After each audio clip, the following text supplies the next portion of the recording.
이 밤에도 우리 모두에게 놀라우신 은혜와 축복과 능력으로 함께 해주시기를 간절히 소원합니다. 여러분, 의롭다 칭함을 받는다, 이 칭의에 대한 말씀은 우리 기독교에 있어서 가장 중요한 말씀이다 라고 그렇게 말할 수 있습니다. 아주 중요하기 때문에 신학적인 논쟁도 그에 걸맞게끔 많이 있는 것을 우리가 보게 되었습니다. 우리가 어떻게 의롭다 칭함을 받고 구원을 받게 되는가라고 말할 때 두 가지 큰 주류가 있습니다. 하나는 유대 전통주의자들이 말하는 율법을 잘 준수하고 또 할례를 받고 그리고 절기를 잘 지키면 구원을 받는다, 의롭다 칭함을 받는다라고 주장하는 자들이 있는 것입니다. 이런 자들은 일명 행위구원론자들이다, 그렇게 말하게 되었습니다. 또 하나의 주류는 하나님의 은혜에 의한 믿음으로 말미암아 구원받아 의롭다 칭함을 받게 된다라고 하는 이 복음주의자들이 있는 것을 보게 됩니다. 복음주의자들 안에도 조금 이렇게 강조점이 다릅니다만 우리는 하나님의 전적인 은혜에 의하여 믿음으로 말미암아 그 믿음도 하나님께서 믿게 해주신 믿음을 통해서 우리가 받는 구원이다. 의롭다 칭함은 내게로부터 있는 것이 아니라 하나님께로부터 온 선물이고 은혜고 역사다. 믿었으면 아멘. 그렇게 믿고 확신하면서 좀 지키고 있습니다. 바울이 갈라디아 지역에 갔습니다.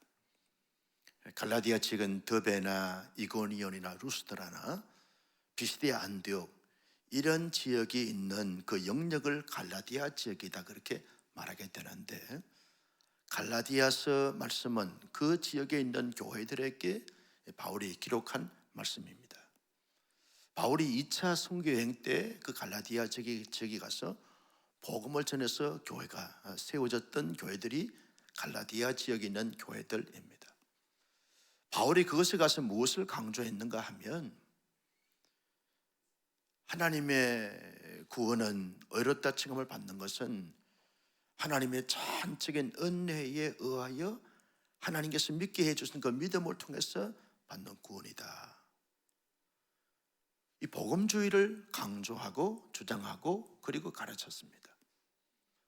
갈라디아 교인들은 바울이 증거한 복음을 듣고 참 감사했습니다. 자신들이 이방인인데 하나님께서 은혜를 베풀어 주셔서 바울을 보내주셔서 바울로 하여금 참된 복음, 진정한 복음을 듣게 하시고, 들은 말씀을 통해서 하나님의 은혜가 자기들에게 주어짐으로 말미암아 하나님께서 믿게 해주신 그 믿음을 통해서 우리가 의롭다 칭함을 받고 구원을 받았구나, 여기에 대한 감사와 감격함이 넘쳤던 교회들이 더베에 있는 교회들, 루스드라에 있는 교회들, 이고니온에 있는 교회들, 비시디아 안디옥에 있는 교회들, 성도들이었습니다. 그런데 바울이 이제 떠나고 난 다음에 가만히 갈라디아 교인들의 형편과 처지에 대한 소문을 들으니까 갈라디아 교회가 문제가 생겼다는 것입니다. 어떤 문제가 생겼는가?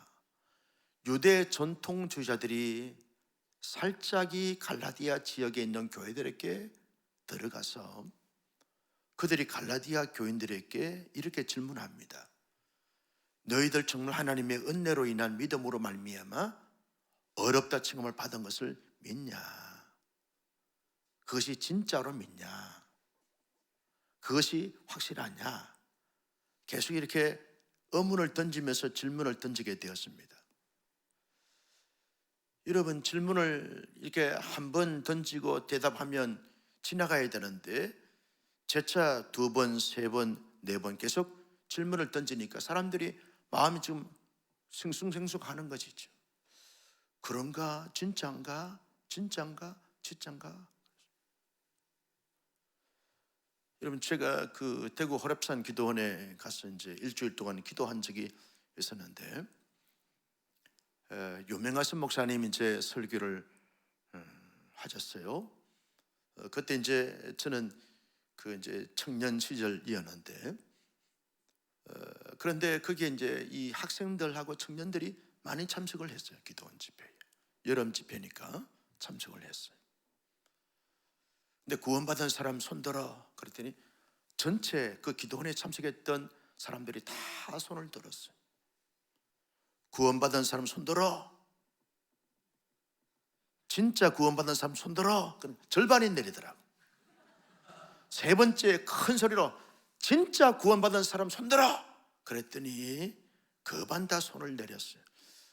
그래서 부흥 강사가 아주 황당한 그런 표정을 짓는 것을 지금도 눈에 선하게 이렇게 기억되어지는데, 여러분, 갈라디아 교인들에게 유대 전통주의자들이 와가지고 너희들 정말 하나님의 은혜로 믿음으로 말미암아 구원받은 것이 사실이냐? 정말 진짜냐? 그렇게 믿냐? 라고 자꾸 이렇게 혼란스럽게 하고 난 다음에 그들이 이렇게 고임을 합니다. 너희들 하나님의 은혜로 인한 믿음으로 말미암아서 받은 구원이라고 하면 그것이 가볍잖아. 너희들이 체면이 있지, 염치가 있어야지. 어떻게 하나님께서 은혜로 주시고 은혜로 믿게 해주신 그 믿음으로 말미암아 구원받았다고 너희들이 감히 말할 수 있느냐? 너희들은 이방인들 아니냐? 유대인 우리들도 율법을 행하고 절기를 지키고 할례를 받아야 언약 백성으로 인정을 하고, 언약 백성이 되기 위해서 누구든지 난지 8일 만에 할례를 행하게 되어지면서 율법을 철저하게 지키려고 하는데, 너희들은 이방인으로 태어나가지고 아무것도 하지 않고 하나님의 전적인 은혜로 인한 믿음으로 말미암아 어렵다 칭함 받고 구원받았다고 말하는 것이, 이것이 너희들이 가지고 있는 합리적 사고나 이성적 판단을 가지고 볼 때 납득이 되냐? 설명이 되냐? 계속 이렇게 도전하는 것입니다. 그러니까 많은 그 당시에 이 갈라디아 지역에 있는 사람들은 인간의 이성 헬라의 사상과 철학과 문화와 신화에 물들었던 사람이지 않습니까? 그들은 상당히 합리적이고 논리적인 것을 좋아하는 사람들입니다. 수사학이나 변정학을 좋아하는 사람들인데, 가만히 생각해 보니까 아니 뭔가 좀 인간이 행함이 있어야 되고 어떤 선함이 있어야 되지, 하나님의 전적인 은혜로 인한 믿음으로 말미암아 구원받았다고 하는 것 자체가 우리가 아무것도 하지 않고 그냥 하나님이 주신 선물로 받아서 나는 의인이다, 구원받았다라고 말하는 것이 좀 그렇다. 그래서 유대 율법주의자들이 가만히 살짝이 들어와 가지고 그들을 꼬시니까 그들이 하나 둘 넘어가는 거예요. 그러면서 이 갈라디아 지역에 있는 많은 교회들이 대대적으로 혼란 속에 빠지게 되었습니다. 혼돈 속에 빠지게 되었죠. 그러면서 이것도 아니고 저것도 아닌 가운데 아주 막막한 가운데 있는 것을 보게 되었습니다. 이 사실을 아시고 바울이 하는 말이, 여러분 1절 말씀을 보실까요? 시작. 어리석도다 갈라디아 사람들아, 예수 그리스도께서 십자가에 못 박히신 것이 너희 눈앞에 밝히 보이거늘 누가 너희를 깨닫냐? 어리석도다 갈라디아 사람들아, 이 바보들아, 이 미련한 자들아, 내가 너희들에게 가르쳐준 이 복음이야말로 참된 복음이야. 참된 복음을 가졌으면 확신을 가지고 담대하게 지키면서 거기에 걸맞는 삶을 살면서 반응하면 될 것인데, 왜 유대 율법자들의 그런 유혹에 미혹에 거기에 현혹돼서 넘어가냐? 이 어리석은 바보들아.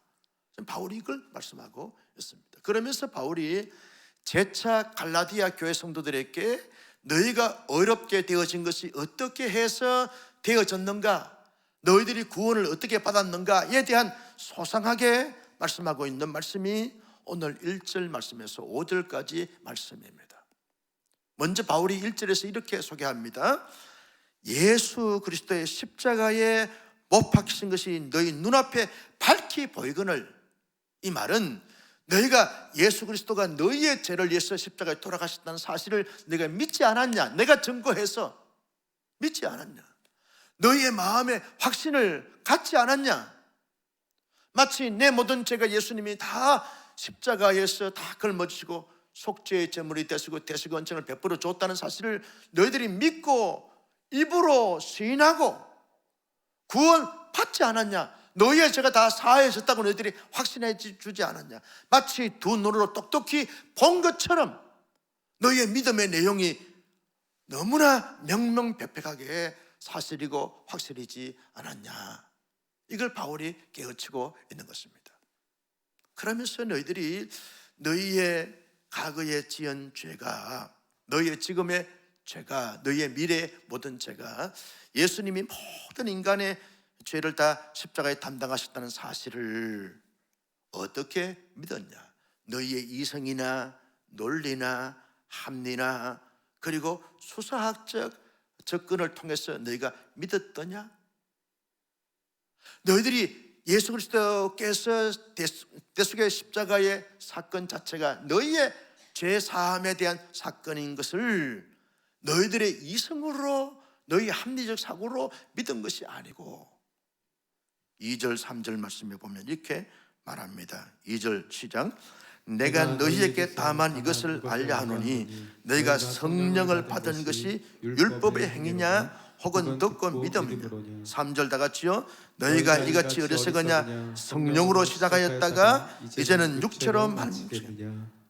여기에 2절 3절에 보면 성령으로라고 하는 말씀이 나옵니다. 이 말은 너희가 예수님께서 너희의 모든 죄를 대신해서 십자가에 돌아가셨다는 이 사실을 너희들이 이성으로 이해가 되어지고 논리적으로 설명이 되어져서 해석이 잘 되어져서 믿는 것이 아니고 성령께서 역사해 주심으로 말미암아 믿게 해 주신 그 믿음을 통해서 너희가 믿지 않았더냐?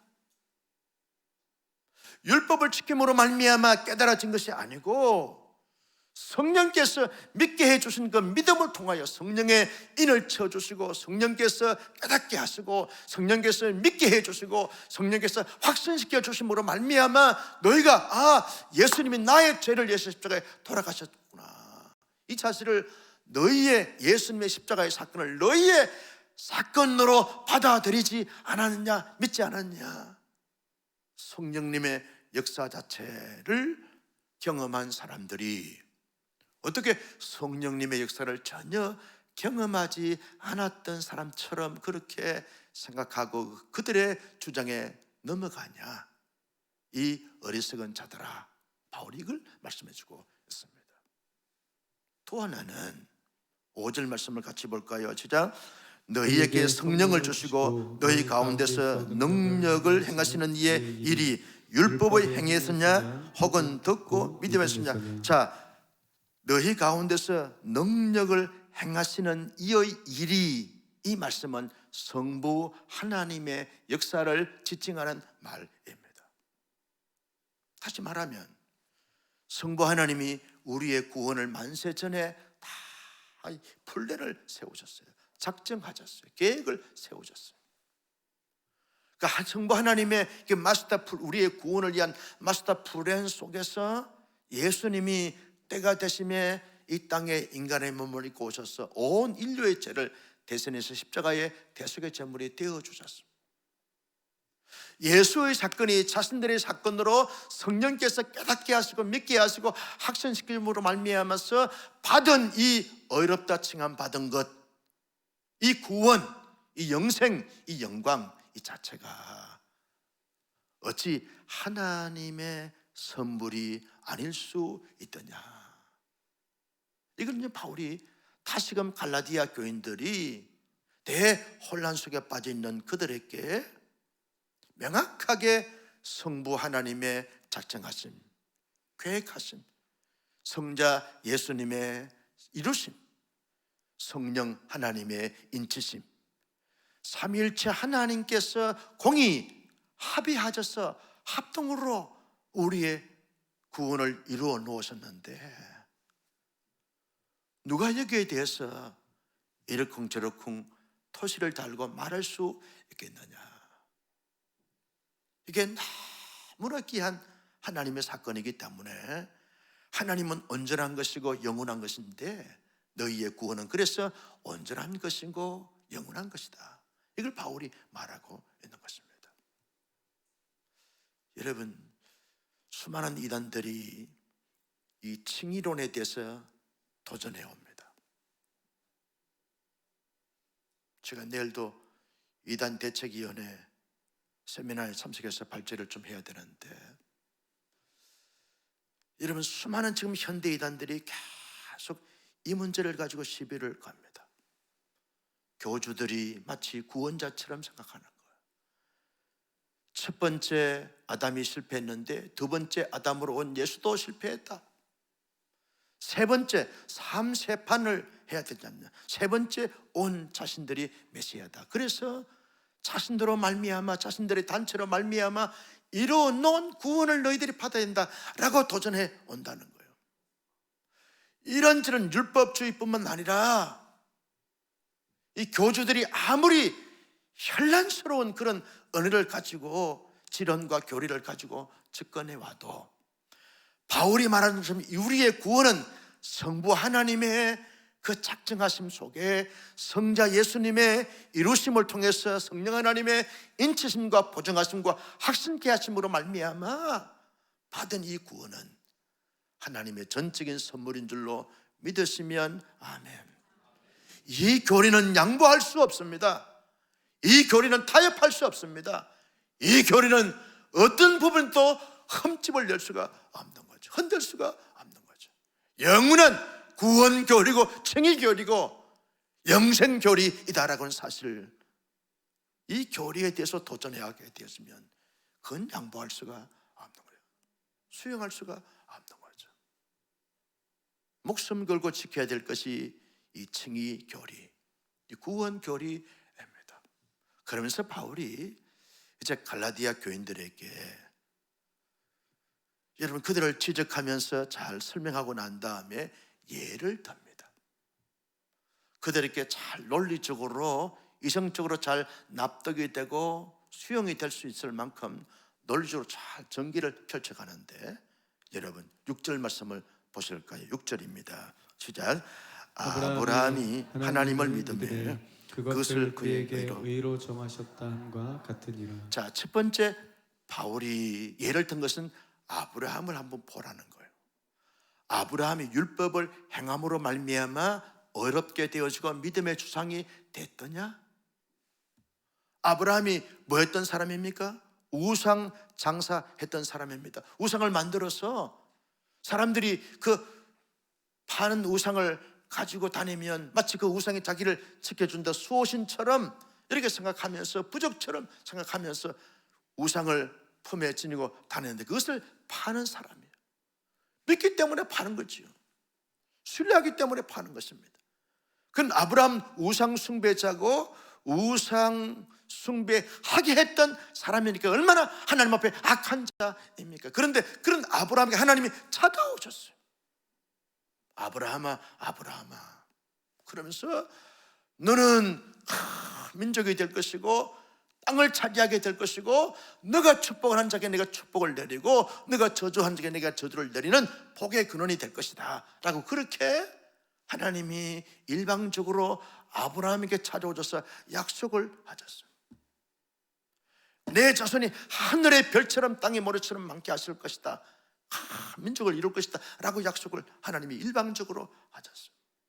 이것이 은혜의 언약이다 그렇게 말합니다. 그런데 아브라함이 하나님의 전적인 은혜로 하나님께서 찾아오셔서 믿게 해주셔서 믿는 믿음, 하나님의 약속을 믿게 해주신 그 믿는 믿음을 가지고 믿음 따라 살아가다 보니까 의로운 자가 됐고 믿음의 조상이 됐지 않았냐. 너희들도 이방인이다. 자, 여러분 8절 말씀을 같이 보실까요? 8절입니다. 시작. 또 하나님이 이방을 믿음으로 말미암아 의로 정하신 것을 성경에 미리 알고 먼저 아브라함에게 복음을 전하되 모든 이방인이 너로 말미암아 복을 받으리라 하셨느니라. 하나님이 정해놓은 것이 뭐냐면 이방인들도 유대인들 할례를 행하든 행하지 않든 상관없이 이방인들도 믿음으로 말미암아서만이 어렵다 칭함을 받는다. 이건 하나님이 정해놓으신 거라는 거예요. 일찍이 아브라함이 이방인들에게도 복을 내리면 이방인들도 아브라함의 복을 통해서 복을 받게 된다. 하나님이 정해놓으신 거예요.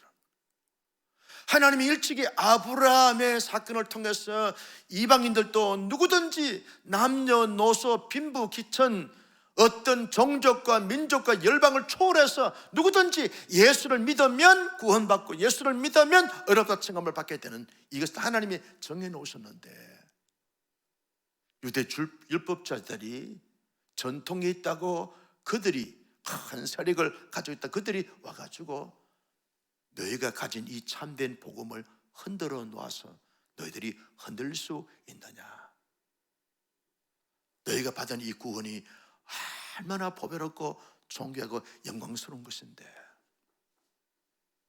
그들이 현란스러운 말로 너희들 호린다고 해서 거기에 그렇게 가볍게 넘어갈 수 있더냐. 너희들이 가진 이 복음이 얼마나 소중하고 얼마나 가치 있는 것인데, 얼마나 영광스러운 것인데 이걸 타협해, 이걸 가지고 지키지 못해. 바울이 이렇게 지금 도전하고 있는 것입니다. 그러면서 바울이 하는 말이 뭡니까? 사람은 누구든지 율법 주자들 주장한 것처럼 율법으로 말미암아 어렵게 될 수가 없어. 이걸 이제 10절에서 12절 말씀까지 말씀하고 있습니다. 여러분 10절 말씀을 같이 보실까요? 시작. 무릇 율법 행위에 속한 자들은 저주 아래 있나니 기록된 바 누구든지 율법책에 기록된 대로 모든 일을 항상 행하지 아니하는 자는 저주 아래 있는 자라 할 것입니다. 여러분, 누구든지 사람은 율법을 다 지킬 수가 없어요. 부분적으로는 지킬 수 있지만 그 율법의 의미, 율법의 전체를 누구든지 지킬 수가 없다는 거예요. 그러면 지킬 수 없으니까 누구든지 다 의인이 될 수가 없네. 그러면 너희들이 그렇게 논리적으로 접근해 오는 유대인들에게 넘어갔다고 하면 논리적으로 내가 접근해 보자. 율법은 하나에서 10가지 다 지켜야만 온전히 지키는 것인데 누가 율법을 다 지킬 수 있더냐? 하나만 지키지 못해도 10가지 다 지키지 못한 것인데 누가 지킬 수 있더냐? 율법은 오히려 사람들의 죄를 지적하고 정죄하고 심판하고 저주하는 이런 도구로 쓰임받는 것이 율법이에요. 율법의 기능이 그렇다는 거예요. 율법의 저주 아래 있는 자들, 율법으로 말미암아 죄가 무엇인지라고 하는 것이 판단되어지고 그 죄로 말미암아 이렇게 영원히 저주를 받게 되어지는데, 그것을 하시고 예수님께서 이 땅에 인간의 몸을 입고 오셔서 십자가에서 율법의 저주를 대신 받으셨다는 거예요. 예수님이 율법의 저주에서 모든 인류의 인간들을 대신 십자가의 저주를 받아서 그 예수 그리스도로 말미암아 율법의 저주에서 다 값을 치르시고 어렵다라고 칭함을 받은 이것이 하나님께서 주신 놀라운 선물인데, 너희들이 은혜로 인한 믿음으로 말미암아 받은 이 의로움과 구원이 가볍다고? 예수님의 그 십자가의 대속의 제물이 되기까지의 과정을 생각해 보았냐? 거기에 아주 깊은 영성과 숭고함이 있는 것을 너희들이 헤아려 봤냐? 단지 무엇을 하고 하지 않고 이것이 무겁다고, 이것이 중하다고, 예수님의 십자가의 사건만큼 더 중한 것, 더 귀한 것, 더 고귀한 것이 세상 천지에 어디 있느냐? 바울이 지금 이렇게 접근하고 있는 것을 보게 되었습니다. 그러면서 여러분 13절 말씀을 같이 보실까요? 시작. 그리스도께서 우리를 위하여 저주를 받은 바 되사 율법의 저주에서 우리를 속량하셨으니 기록된 바 나무에 달린 자마다 저주 아래 있는 자라 하셨습니다. 예수님이 십자가에 저주를 받으셨어요. 우리가 받아야 될 율법의 저주를 예수님 대신 받음으로 말미암아 우리가 의인으로 살아났어. 믿으시면 아멘. 이 기독교의 아주 근간이 되는 이 뼈대 교리를 지금 우리가 다루고 있습니다. 그러면서 14절의 말씀에 바울은 이렇게 말합니다. 같이 보실까요? 시작.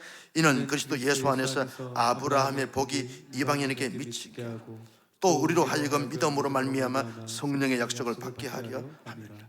이런 믿음의 사람들은, 예수 그리스도를 믿는 믿음의 사람들은 아브라함이 받았던 그 복을 받을 수 있으며 성령께서 우리에게 믿는 자에게 주시겠다고 하신 모든 약속들을 다 받을 수 있는 이 권한, 특권, 권세를 가지고 있다. 그런데 율법을 지킴으로 말미암아 어렵다 칭함을 받는다고? 그것이 중하다고? 너희들이 그렇게 보배로운 이 진리를 갖고 있는데도 불구하고 그들의 꼬임에 넘어갈 수 있더냐? 지금이라도 늦지 않았으니까 참된 복음으로 돌아와. 너희들이 하나님께서 의롭다 칭해 주신 이 의로움에 대한 영광스러움을 다시 한번 회복해. 그 영광을 누리며 살아가. 바울이 이것을 말씀하고 있는 것을 보게 되었습니다. 성도 여러분, 끊임없이 행위 구원론자들 또 이단들이 우리에게 어떻게 유혹하든 미혹하든 상관없이 갈라디아서 3장 1절에서 14절 말씀만 다 정리하고 있으면 흔들릴 수가 없는 거죠.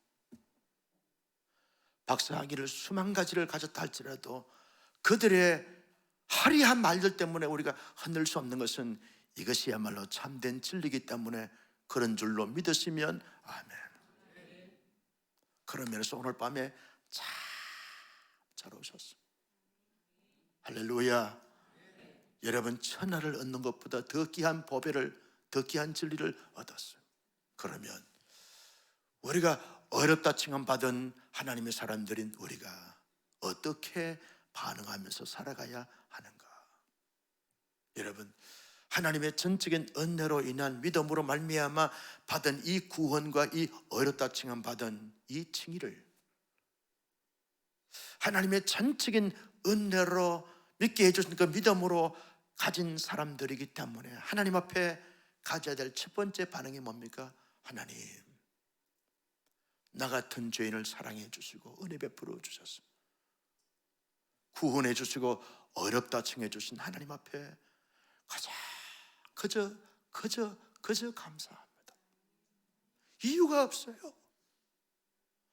어떤 것보다도 더 큰, 더 우선적으로 감사해야 될 것은 나 같은 죄인이 무엇이간데 하나님께서 이러한 가정을 통해서 성부 하나님이 작정하시고 성자 예수님이 이루시고 성령 하나님께서 인을 쳐주셔서 너는 의로운 자야, 너는 구원의 백성이야, 너는 내 자녀야 라고 칭해 주신 그 하나님의 은총 앞에 여러분 많이 비서도 다 감사할 수가 없는 것이죠.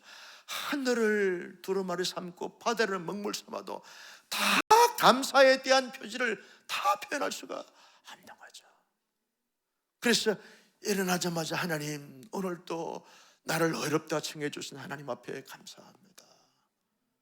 때때로 살다 보면 힘들고 어려움을 만날 때도 그럼에도 불구하고 나 같은 죄인에게 가장 중요한 이 어렵다 칭해 주신 하나님 앞에 무엇보다도 감사합니다. 영원히 이 사실을 기억하면 여러분 날마다 감사할 수 있고 늘 기뻐할 수 있는 것인데 우리 모두 그렇게 살아가는 참된 신앙인이 될 수 있기를 예수님의 이름으로 축복합니다. 어렵다 칭함받은 우리들은요 이제 그 의를 이루어가면서 살아가야 합니다. 이제서 그 의를 이루어가야 한다는 거죠. 하나님이 나를 어렵다 칭해 주셨어요. 그러면 이제는 의인으로 살아가야 돼. 따라서 합니다. 의인으로 살자. 할렐루야. 여러분, 우리가 살 때 의인으로 살아가는 거죠. 의인으로 살아갈 수 있는 나침반이 뭐냐? 이게 계명이라는 거예요. 어떻게 살아야 의인으로 살 것인가? 구원받은 은총 아래서 하나님의 사람들이 여호와 외에 다른 신을 섬기지 말고 만들지 말고 여호와의 이름을 더럽히지 말고 안식일을 기억해 그날 그렇게 지키고 부부를 공경하고 살인하지 말고 가늠하지 말고 도주질하지 말고 거짓 선거하지 말고 내 이웃을 탐내지 않는 이 율법의 말씀을 이제서 의로로서 의롭게 살아가기 위해서 주신 말씀이기 때문에 이 말씀을 따라 삶을 살아가는 거예요. 세상 사람이 없대 너 바보처럼 그렇게 살래 라고 말은 할지라도 나는 의로운 자가 됐기 때문에 의의 길로 따라가 살아가는 거야. 아무리 너희들이 유혹을 한다 할지 그게 넘어갈 수 없어. 왜? 나는 본질 자체가 의로운 자기 때문에 의로운 삶을 살아가야 돼. 의로운 삶이 뭐냐 하면 계명을 지키면서 살아가는 삶이야. 사람들이 이해할 수 없는 거죠. 세상 사람들을 저 바보처럼 왜 저렇게 사냐라고 말한다 할지라도 의인은 이렇게 살아가는 거야. 말씀이 내 인생의 나침반이 되시고 하나님의 진리의 말씀이 내 인생의 길라잡이가 되어서 그 말씀의 가르침을 따라서 그 말씀의 길을 따라서 터벅터벅 걸어가는 것. 때로는 애로움을 감수하면서 때로는 수많은 고독과 수많은 손해를 보면서도 말씀의 진리를 따라서 터벅터벅 가는 것. 살아는 우리는 흔들리지 않고 오직 내가 가야 할 길은 이 참된 진리의 말씀의 그 길로 가는 거야. 그 길로 가는 거예요. 그러면서요 끊임없이요 하나님의 사람들이 살면서 늘 이 하나님의 그 은혜 앞에서 누리면서 동시에 율법을 지키면서 그러면서 끊임없이 신앙의 성장과 성숙을 도모해 가는 거예요. 10년 믿었으면 10년 믿은 만큼 성장과 성숙을 가지게 되어지고 30년을 믿었으면 30년 믿은 만큼 이제서 믿은 사람들이 30년 믿어야만 나의 신앙의 성숙과 성장을 따라올 수 있을 만큼 끊임없이 계속 성장과 성숙을 이루어가는 거예요. 그러면서 갈라디아서 5장에서 살펴보겠습니다만 하나님이 기뻐하신 성령의 아고 열매를 맺는 거예요. 시작. 사랑과 희락과 화평과 오래 참음과 자비와 양성과 충성과 온유와 절제, 이 열매를 맺어가는 거예요. 왜? 우리가 의로운 자가 됐기 때문에. 어떻게 하면 하나님이 그렇게도 기뻐하시고 기대하시고 바라시는 그 열매를 내 실제의 삶 속에서 잘 맺을 수 있을까? 하나님 앞에 도움을 구하면서 성령의 충만함을 사모하면서 주님이 주신 힘과 능력과 나의 의지를 가지고 최선을 다하여 사랑과 희락과 화평과 오래 참음과 양성과 충성과 온유의 절제를 주렁주렁 맺어서 의인 되어진 사람들은 이렇게 살아가는 거야. 이것이 참된 의인의 삶의 모습이야. 이걸 보여주면서 삶을 살아가는 거야. 우리 모두 그렇게 살아가는 하나님의 사람들이 다 될 수 있기를 예수님의 이름으로 축복합니다. 존귀하신 아버지, 주신 말씀을